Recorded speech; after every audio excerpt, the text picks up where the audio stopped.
Guys ഇങ്ങനെ വെറുതെ YouTube നോക്കി വന്നപ്പോഴാണ് മോമോസിൻ്റെ ഒരു വീഡിയോ ഉണ്ടത്. പിന്നെ റെക്കമെൻഡേഷൻ മുഴുവൻ മോമോസ്. 4-5 വീഡിയോ ഉണ്ട്. അപ്പം ഞാൻ വിചാരിച്ചു എന്നാൽ നമുക്കൊന്ന് ഉണ്ടാക്കി നോക്കാം. അപ്പോൾ നമുക്കൊന്ന് ട്രൈ ചെയ്ത് നോക്കാം. സംഭവം എളുപ്പമാണോ. 2 കപ്പ് മൈദ ആഡ് ചെയ്ത് കൊടുക്കുക. ആവശ്യത്തിനുള്ള ഉപ്പും വെള്ളം ഒഴിച്ച് ചപ്പാത്തി കുഴക്കുന്ന പോലെ കുഴച്ചെടുക്കുക. മറ്റൊരു പാത്രത്തിലേക്ക് ഒരു സവാള അരിഞ്ഞത്, ക്യാരറ്റ് അരിഞ്ഞത്, ക്യാപ്സിക്കം അരിഞ്ഞത് ഇത്രയും ചേർത്ത് കൊടുക്കുക. ഇതിലേക്ക് ഉപ്പും കുരുമുളക് പൊടി ഇട്ട് വേവിച്ച് ചിക്കൻ ആഡ് ചെയ്ത് കൊടുക്കുക. സോയ സോസ് ആഡ് ചെയ്ത് കൊടുക്കുക. ടൊമാറ്റോ കെച്ചപ്പ് ആഡ് ചെയ്ത് കൊടുക്കുക. ആവശ്യത്തിനുള്ള ഉപ്പും കുരുമുളക് പൊടിയിട്ട് മിക്സ് ചെയ്തെടുക്കുക.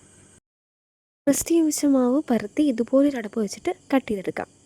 ഇനി ഇതിലേക്ക് ഫില്ലിങ് വെച്ച് വീഡിയോയിൽ കാണുന്ന പോലെ 2 വശം ഒട്ടിച്ച് വെച്ച ശേഷം ഇതുപോലെ ഒന്ന് മടക്കി കൊടുക്കാം. ഇപ്പോൾ ഒരു ഫ്ലവറിൻ്റെ ഷേപ്പിൽ നമുക്കൊരു മോമോസ് കിട്ടും. അതുപോലെ തന്നെ ഫില്ലിങ് ആഡ് ചെയ്ത് കൊടുത്തിട്ട് ഈ ഒരു രീതിയിൽ മടക്കി എടുത്ത് കൊടുത്തിട്ട് നമുക്ക് വേറൊരു ഷേപ്പിലും ഇതുപോലെ നമുക്ക് മോമോസ് ഉണ്ടാക്കിയെടുക്കാൻ വേണ്ടിയിട്ട് സാധിക്കും.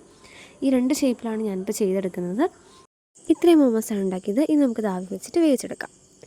മോമോസൊക്കെ നന്നായിട്ട് വെന്ത് വന്നിട്ടുണ്ട്. ഇനി നമുക്കിത് സെർവ് ചെയ്യാം. കൂടുതൽ ടൊമാറ്റോ ചട്നിയുടെ വീഡിയോ ഡിസ്ക്രിപ്ഷൻ ബോക്സിൽ ഇട്ടേക്കാം. അപ്പോൾ സംഭവം അടിപൊളിയാണ്. എന്തായാലും ട്രൈ ചെയ്ത് നോക്കുക. സക്സസ് ആവും. ഇതുപോലത്തെ വീഡിയോസിന് ചാനൽ സബ്സ്ക്രൈബ് ചെയ്യുക.